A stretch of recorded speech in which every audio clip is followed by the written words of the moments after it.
화려한 샹들리에 아래 내 아들 지훈이 약혼 발표를 하는 순간 나는 그날이 내 인생 최고의 날인 줄 알았습니다. 평생을 손때 묻은 작업대에서 보냈지만 내 아들만큼은 빛나는 세상에서 살게 해줬다는 자부심으로 가슴이 벅찼습니다. 내가 직접 만든 자개함을 꼭 안고 파티장으로 들어섰습니다. 아들의 약혼녀 수민에게 선물할 생각에 마음이 두근거렸습니다. 아참, 엄마! 여기는 왜 오셨어요? 들어오지 말라고 했잖아요. 지훈아, 엄마가 축하해 주려고 이게 내가 제일 좋아하던 무궁화 자개함 내 약혼녀 주려고. 어머, 이게 무슨 냄새예요? 비린내도 아니고 오래된 가구 냄새 같은 게 진동을 하네. 아들의 차가운 시선과 며느리의 날카로운 말에 나는 아무 말도 할 수 없었습니다. 그때 아들의 분노에 찬 손이 내 팔을 거칠게 움켜쥐었고 그 순간 내가 평생의 정성으로 만든 자개함이 바닥에 떨어져 산산조각 났습니다. 아들의 분노에 찬 손이 이젠 내 머리채를 거칠게 움켜쥐었습니다. 제발 나가! 그 외침과 함께 내 모든 것이 무너져 내리는 순간 믿을 수 없는 일이 벌어졌습니다. 아들 옆에 서 있던 약혼녀 수민이 그 아이마저도 다른 한 손으로 내 머리카락을 움켜쥐는 겁니다. 내 아들과 그 아들의 짝이 될 아이가 동시에 내 머리채를 잡는 이 잔혹한 순간 내 눈에서는 모든 희망이 무너져 내리는 절망에 눈물이 쏟아졌습니다. 그들의 눈빛에는 분노와 수치심만 가득했습니다. 안녕하세요. 시간과 공간을 초월하는 시니어 공감톡 시공톡입니다. 여러분의 구독과 좋아요는 평생 무료이며 저에게 큰 힘이 됩니다. 30년 참 긴 시간이었습니다. 이 낡은 공방에서 묵묵히 자개 조각을 깎아내며 보낸 시간. 내 손끝에서 피어나는 영롱한 무지갯빛이 내 삶의 전부였습니다. 내가 이 일을 시작한 건 아들 지훈이 때문이었습니다. 아버지가 일제강점기에 지켜냈다는 이 자개 기법이 아들 앞에서는 떳떳한 자부심이 될 거라 믿었습니다. 하지만 그건 나 혼자만의 착각이었나 봅니다. 엄마, 저 왔어요. 아이고, 우리 지훈이 왔니? 바쁠 텐데 무슨 일이야?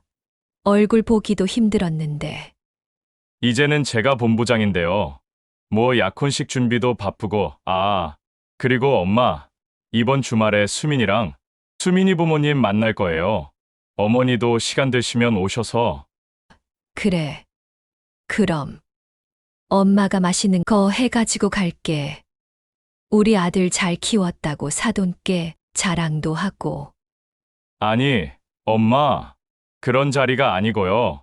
그냥 조용히 저희 넷이서만 식사하는 자리예요. 그리고 혹시 엄마 직업에 대해서는 그냥 전업주부였다고만 말씀해 주시면 안 될까요? 뭐, 전업주부라니. 내가 평생을 바친 이 공방이 전업주부. 엄마, 현실을 좀 보세요. 지금 시대에 누가 이런 낡은 공예품을 알아줘요? 제가 다니는 회사분들, 수민이 가족들은 다들 화려하고 현대적인 걸 좋아해요.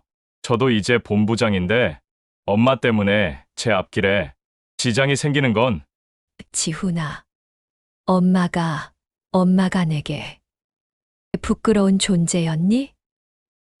그게 아니고요. 엄마 그냥 부탁이에요. 제발요.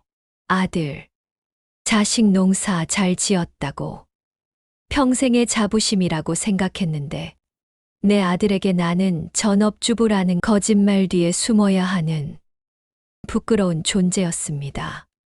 내 삶의 전부였던 이 자개 공방이 아들 앞길에 지장이 될까봐 숨겨야 하는 비밀이 되어버린 순간. 그때까지만 해도 나는 알지 못했습니다.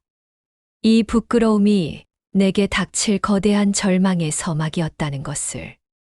아들의 말이 귓가에 맴돌았습니다. 전업주부.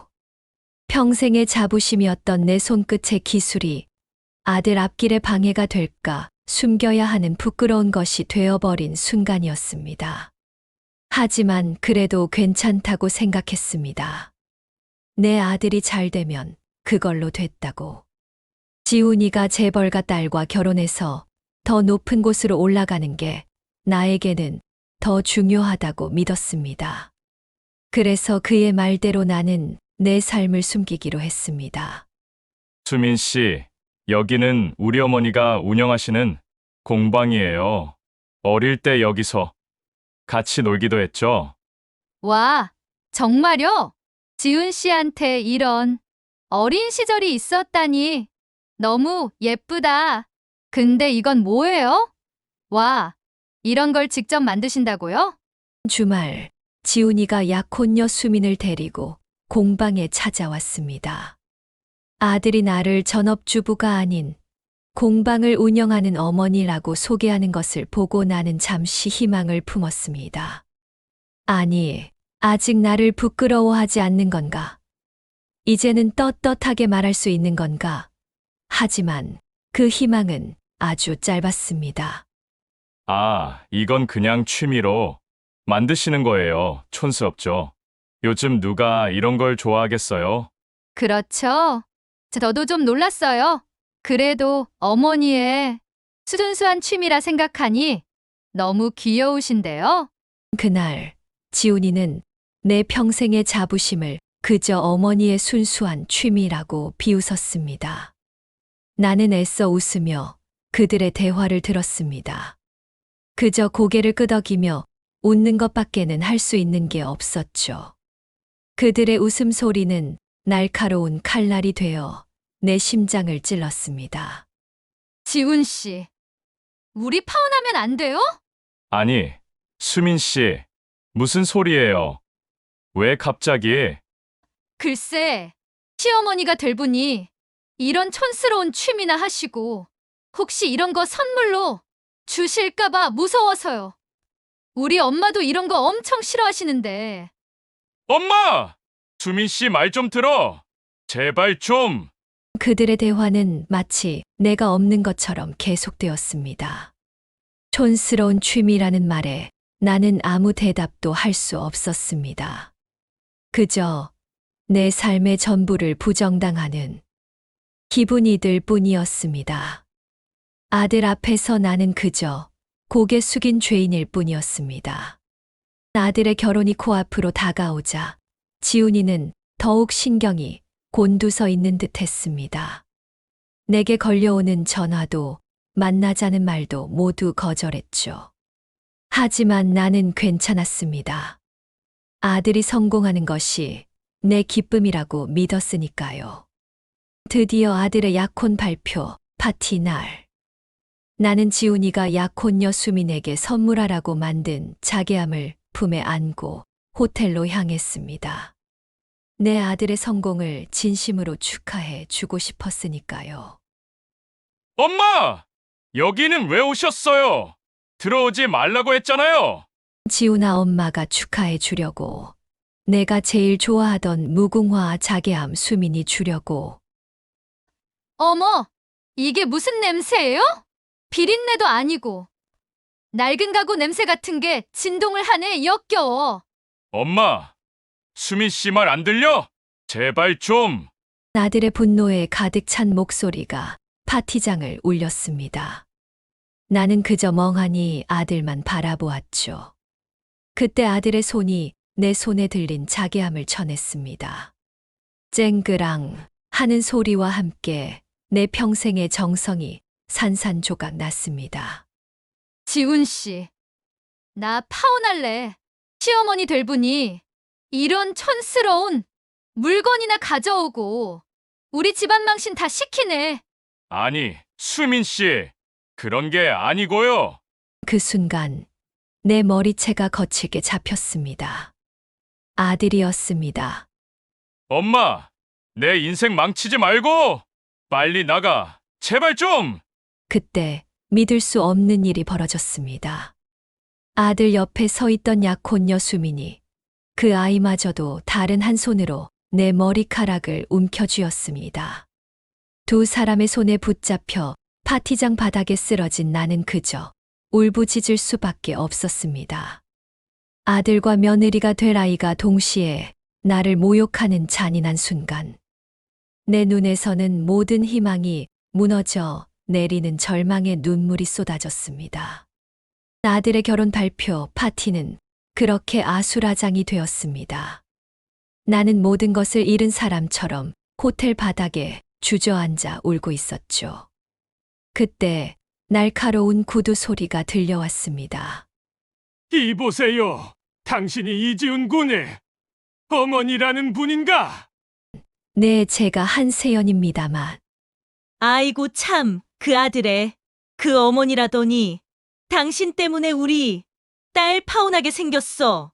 대체 당신 같은 사람이 어떻게 그런 아들을 낳았는지. 죄송합니다. 제가 잘못했습니다. 엄마, 제발 좀 가만히 있어. 며느리가 될 아이의 부모님이 나에게 온갖 막말을 쏟아냈습니다.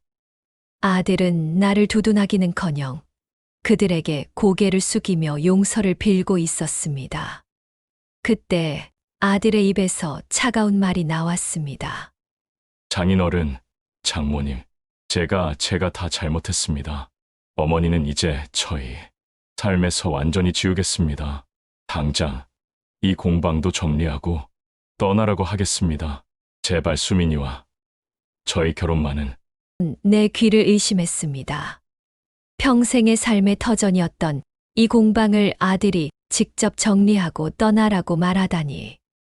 그들에게 나는 그저 지워버리고 싶은 부끄러운 존재일 뿐이었습니다. 아들의 그 말은 칼날이 되어 내 심장을 갈갈이 찢어 놓았습니다.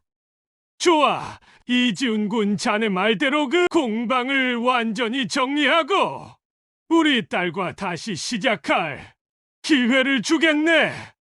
그렇게 그들은 내 삶의 모든 것을 앗아간 채 내 아들을 데리고 떠났습니다. 나는 홀로 폐허가 된 공방에 남아 한 줄기 빛조차 보이지 않는 절망의 나락으로 떨어졌습니다. 내 삶의 전부였던 아들에게 나는 결국 모든 것을 빼앗긴 채 버림받았습니다. 아들의 결혼 소식을 끝으로 나는 모든 것을 잃은 채 폐허가 된 공방에 홀로 남겨졌습니다. 내 삶의 전부였던 공간이 나에게는 이제 고통스러운 감옥이나 다름없었죠. 나는 그곳에서 며칠을 먹지도 마시지도 않은 채 그저 멍하니 앉아 있었습니다. 그때 낡은 작업대 위로 한 줄기 햇살이 비쳐들었습니다. 먼지 쌓인 작업 도구들 사이에서 나는 아버지가 남기신 낡은 일기장을 발견했습니다.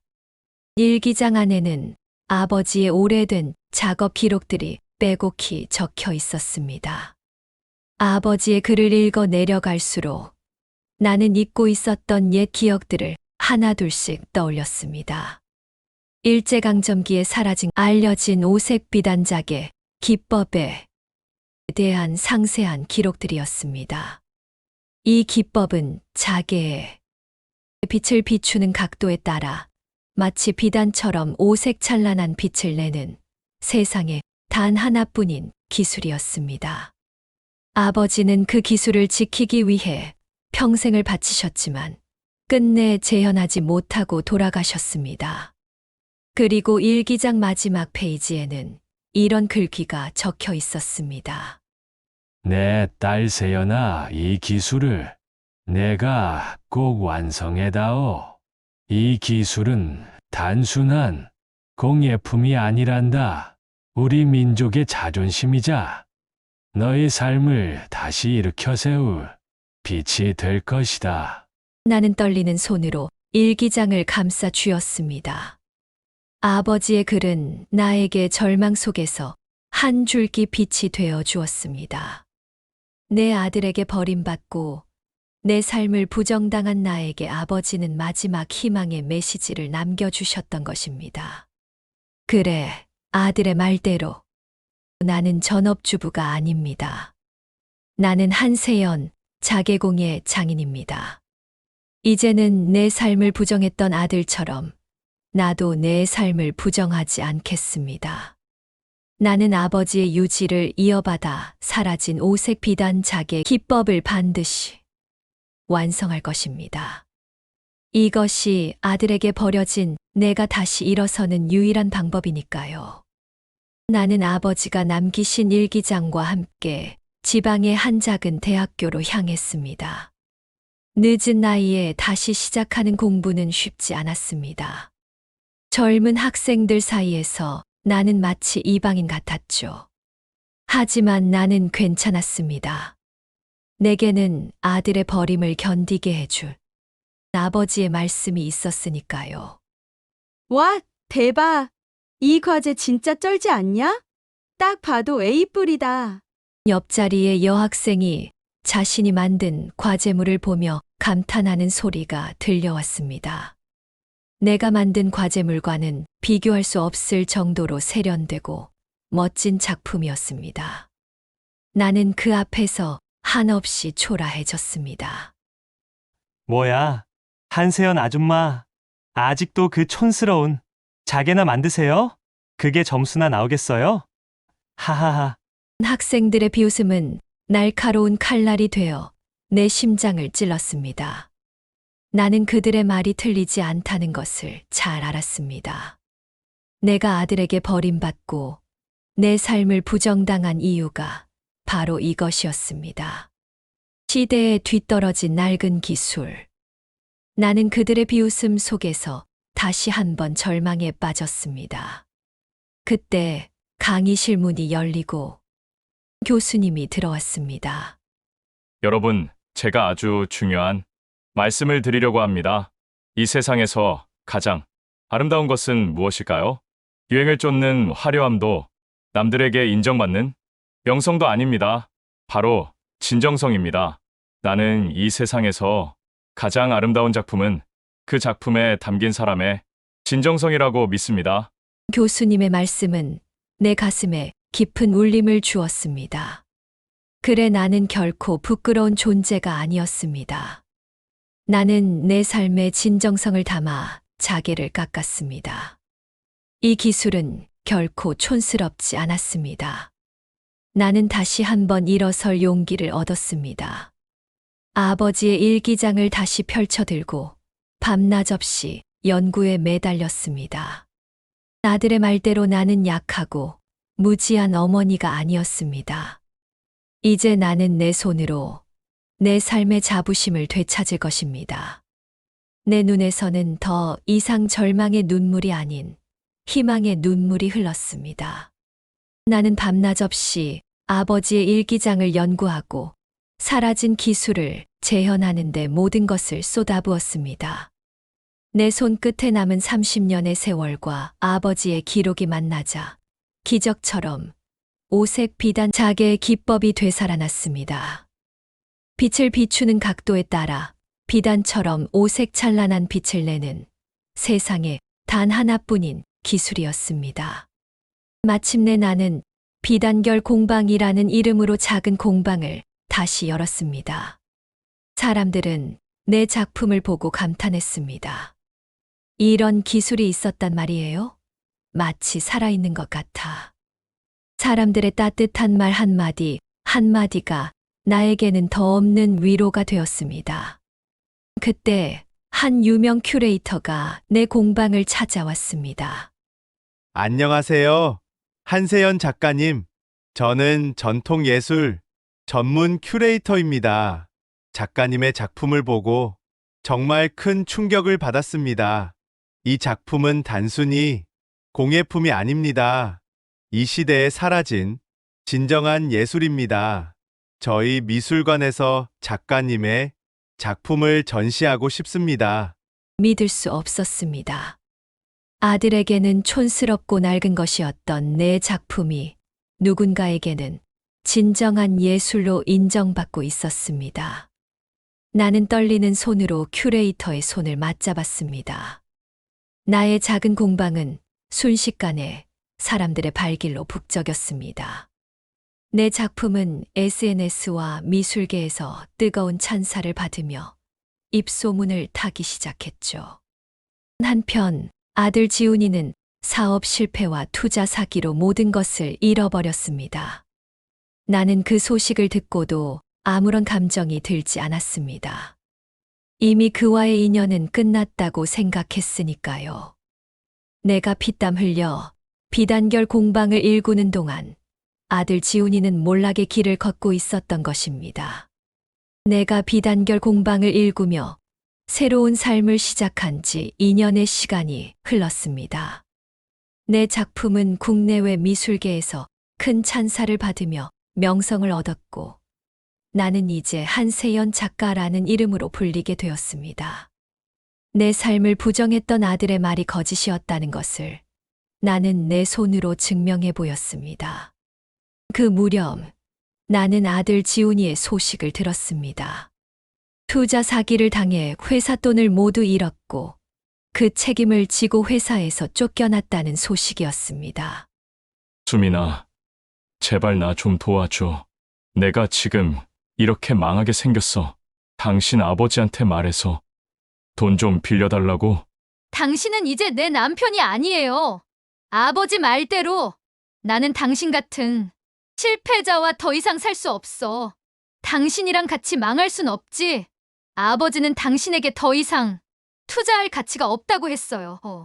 지훈이는 아내에게도 사돈에게도 버림받았습니다. 나는 그 소식을 듣고도 아무런 감정이 들지 않았습니다. 이미 나는 그와 남보다 못한 사이가 되어 있었으니까요. 아들의 몰락은 가슴 아팠지만 나는 더 이상 그를 위해 울지 않았습니다. 이제 나는 나 자신을 위해 살아야 했습니다. 나에게는 나를 지켜준 아버지의 기록과 내가 피땀 흘려 일군 공방이 있었으니까요. 한편 아들은 모든 것을 잃은 채 거리를 헤매고 있었습니다. 한때는 나를 부끄럽게 여겼던, 그래서 나를 전업주부라고 말했던 그 아들은 이제 정말 아무것도 가진 것이 없는 무능력한 사람이 되어버렸습니다. 지훈이는 마지막 희망을 걸고 어머니, 나를 찾아 헤매기 시작했습니다. 하지만 이미 나의 공방은 사라진 지 오래였고 그는 나를 찾을 수 없었습니다. 아들의 눈에는 절망과 후회가 가득했습니다. 내가 비단결 공방을 일군 후 사람들은 내게 명장이라는 칭호를 붙여주었습니다. 나는 더 이상 아들의 성공에 매달리는 무지한 어머니가 아니었습니다. 내 이름 한세연으로 당당하게 세상을 마주하는 예술가가 되었습니다. 그리고 운명의 장난처럼 나는 아들의 소식을 다시 듣게 되었습니다.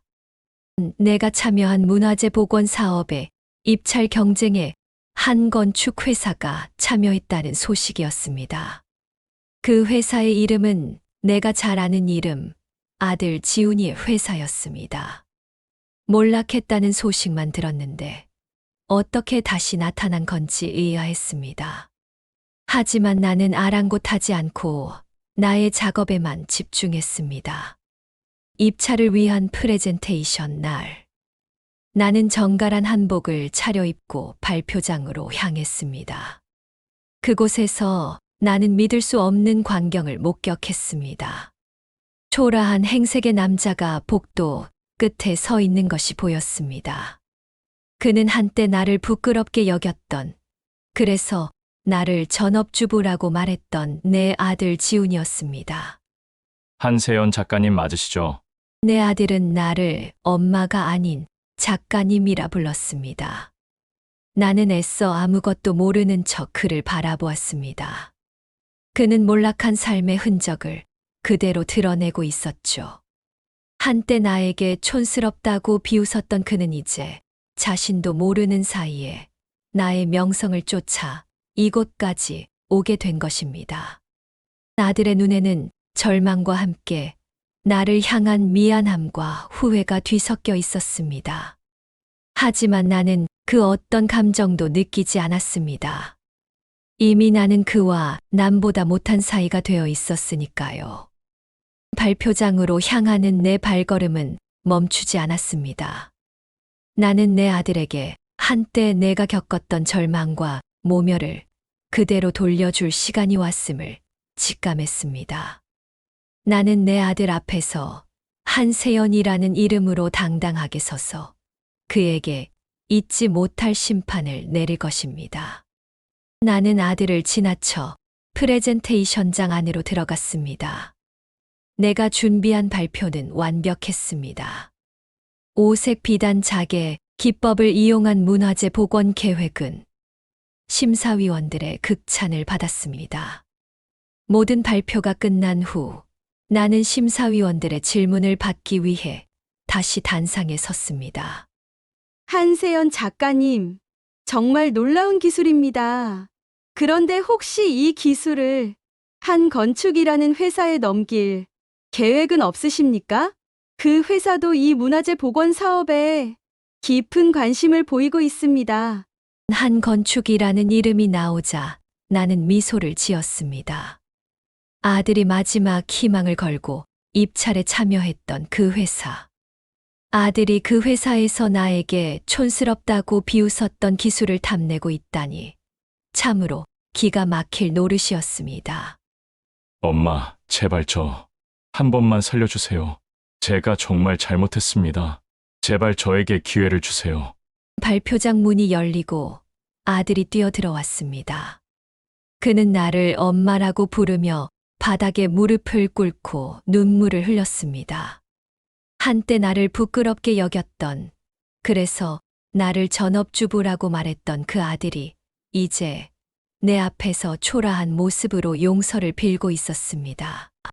나는 그에게 다가가 조용히 그의 귓가에 속삭였습니다. 지훈아, 내가 나에게 했던 말을 기억하니? 엄마 때문에 내 앞길에 지장이 생기는 건 나는 내게 부끄러운 존재가 아니었단다. 내가 나를 부끄러워했던 것이었지. 엄마, 제가 잘못했어요. 정말이에요. 나는 아들의 손을 뿌리치고 단상에 올랐습니다. 그리고 심사위원들을 향해 냉정하게 말했죠. 저는 한 건축에 제 기술을 넘길 생각이 없습니다. 제 기술은 저에게 그리고 제 아버지에게 지켜온 자존심이니까요. 아들의 눈에서는 모든 희망이 사라졌습니다. 그는 그저 멍하니 나를 바라볼 뿐이었습니다. 나는 그에게 차가운 선고를 내리고 내 삶의 자부심을 되찾았습니다. 아들은 내게 무릎을 꿇은 채 눈물을 흘렸습니다. 한때 나를 촌스럽다고 비웃었던 그 아들의 눈빛에는 이제 나를 향한 간절함만 가득했습니다. 하지만 나는 흔들리지 않았습니다. 이미 나는 그와 남보다 못한 사이가 되어 있었으니까요. 엄마, 제발 한 번만 도와주세요. 제발요. 이 프로젝트만 성공하면 저도 다시 일어설 수 있어요. 나는 아들의 간절한 목소리를 들었지만 그에게 아무런 대답도 하지 않았습니다. 그저 냉정하게 뒤돌아섰을 뿐입니다. 아들의 눈에서는 모든 희망이 사라지는 것을 보았습니다. 나는 그에게 나를 모욕했던 그날의 감정을 그대로 되돌려주고 싶었습니다. 며칠 뒤 나는 아들이 마지막 희망을 걸고 있던 문화재 복원 사업에 직접 뛰어들었습니다. 나는 나의 모든 노하우와 기술을 담아 완벽한 복원 계획을 제시했고, 결국 문화재 복원 프로젝트를 압도적인 실력으로 따냈습니다. 그 소식을 들은 아들은 내 공방으로 찾아왔습니다. 엄마, 어떻게 저한테 이럴 수가 있어요. 제가 가진 마지막 희망마저. 지훈아, 내가 가진 마지막 희망은 내가 나에게 했던 행동에 대한 대가란다. 나는 너에게 내가 나에게 했던 것처럼 너의 삶의 전부를 빼앗는 것뿐이란다. 엄마, 내가 잘못했어요. 용서해 주세요. 제가 평생 엄마 옆에서 잘할게요. 제발. 나는 아들의 눈물을 보며 말했다. 나는 내가 부끄러워했던 전업주부가 아니란다. 나는 자개공예의 장인 한세연이다.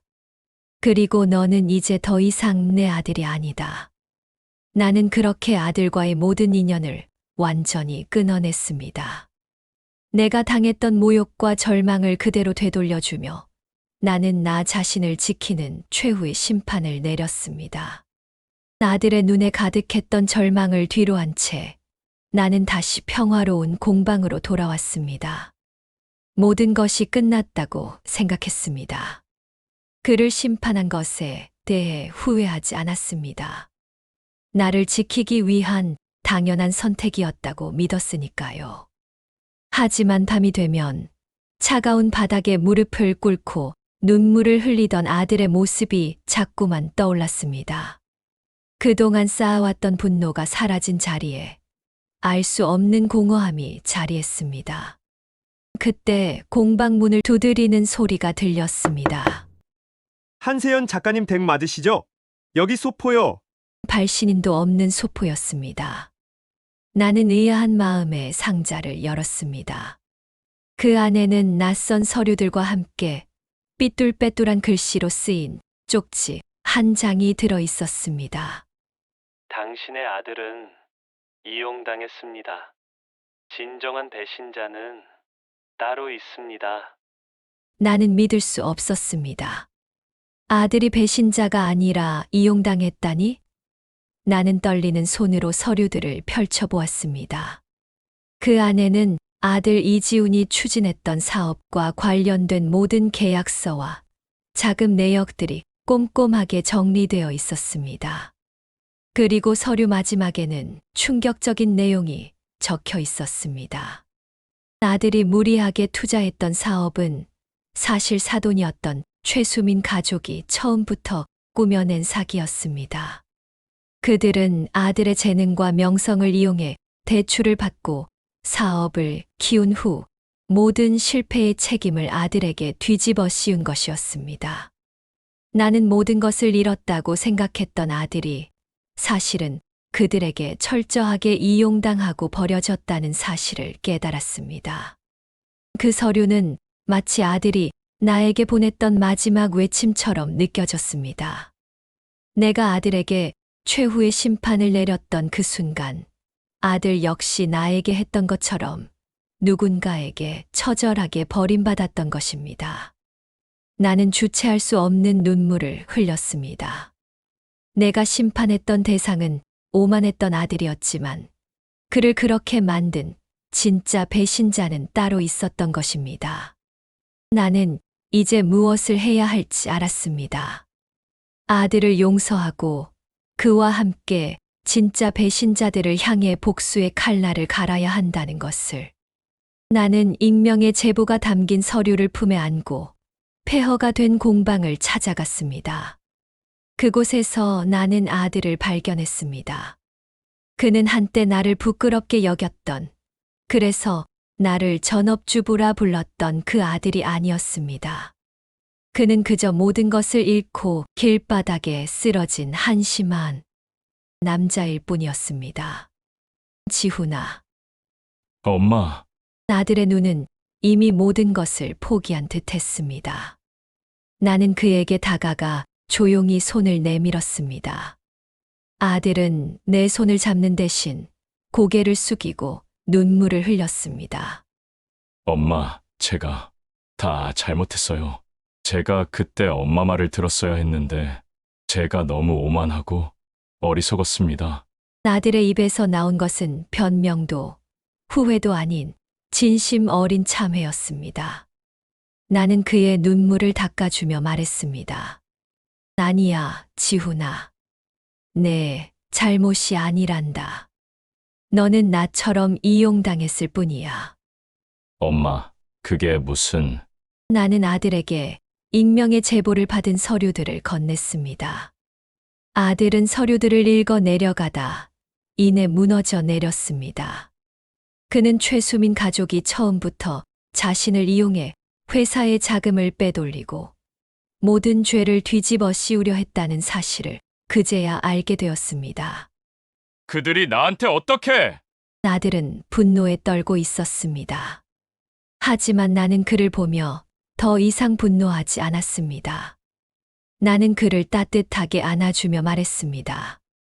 지훈아, 우리 이제 울지 말자. 이제 우리는 그들에게 똑같이 갚아줄 거야. 너와 내가 함께 저들의 모든 것을 빼앗아 올 거야. 나는 아들에게 손을 내밀었고 아들은 말없이 내 손을 잡았습니다. 한때 서로를 향해 칼을 겨누었던 모자는 이제 서로의 상처를 확인하며 하나의 적을 향해 복수의 칼날을 갈기 시작했습니다. 우리의 눈에는 더 이상 절망도 후회도 아닌 복수를 향한 뜨거운 불꽃만이 타올랐습니다. 아들과의 화해는 내게 새로운 힘을 주었습니다. 우리는 더 이상 절망에 빠진 모자가 아니었습니다. 우리는 공동의 적을 향해 복수의 칼날을 가는 전우였습니다. 지훈이는 과거 회사에서 빼돌렸던 기밀 문서들을 내게 건넸습니다. 그 안에는 최수민의 가족이 회사 돈을 횡령하고 여러 사업에서 불법적인 거래를 했다는 증거들이 담겨 있었습니다. 엄마, 이 서류들이 전부예요. 그들이 저한테 누명을 씌운 증거이자 이 모든 일을 꾸민 증거예요. 이 서류만 있으면 그들의 모든 것을 무너뜨릴 수 있어요. 그래, 지훈아. 이걸로 충분해. 나는 아들의 손을 잡고 말했습니다. 지훈아, 나는 내 힘으로 다시 일어섰고, 너는 내게 복수의 칼날을 선물해 주었다. 이제 우리의 복수는 시작될 것이다. 우리는 치밀하게 복수를 계획했습니다. 내가 먼저 나섰습니다. 나는 내 명성을 이용해 최수민 가족이 추진하는 문화재 복원 사업에 깊숙이 개입했습니다. 그들의 사업 계획은 허술하기 짝이 없었습니다. 나는 그들의 계획에 일부러 빈틈을 만들었고 그들의 사업이 실패할 수밖에 없는 함정을 교묘하게 설계했습니다. 한편 지훈이는 내가 건넨 증거 서류들을 언론에 제보하기 위해 비밀리에 기자들을 만났습니다. 그는 자신의 얼굴과 이름을 드러내지 않은 채 익명의 제보자로서 그들의 비리를 고발했습니다. 정말요? 최 회장 일가가 회사 돈을 횡령하고 여러 사업에서 불법 거래를 했다고요? 이게 사실이라면 대한민국이 발칵 뒤집힐 겁니다. 제가 드린 서류에 모든 증거가 담겨 있습니다. 이 모든 것을 세상에 알려주세요. 그리고 이 모든 일의 배후에는 최수민의 아버지가 있다는 것을 밝혀주세요. 우리는 우리의 계획대로 움직였습니다. 최수민의 가족은 자신들이 파놓은 함정에 스스로 걸어 들어갔습니다. 그들은 자신들의 사업이 성공할 것이라 믿어 의심치 않았고 우리 모자가 함께 복수를 준비하고 있다는 사실은 꿈에도 알지 못했습니다. 복수의 칼날은 이미 그들의 심장을 향해 겨누어져 있었습니다. 마침내 최수민 가족의 대규모 사업 발표회 날이 다가왔습니다. 그들은 우리의 함정에 빠져 자신들의 모든 것을 걸고 이 자리에 섰습니다. 나는 정갈한 한복을 차려입고 아들 지훈이와 함께 발표회장으로 향했습니다. 한때 나를 부끄럽게 여겨 전업주부라 말했던 아들은 이제 내 옆에 든든하게 서 있었습니다. 여러분, 저희 한건축이 준비한 이 프로젝트는 대한민국 문화재 복원 사업의 새로운 역사를 쓰게 될 것입니다. 최수민은 오만한 미소로 발표를 이어갔습니다.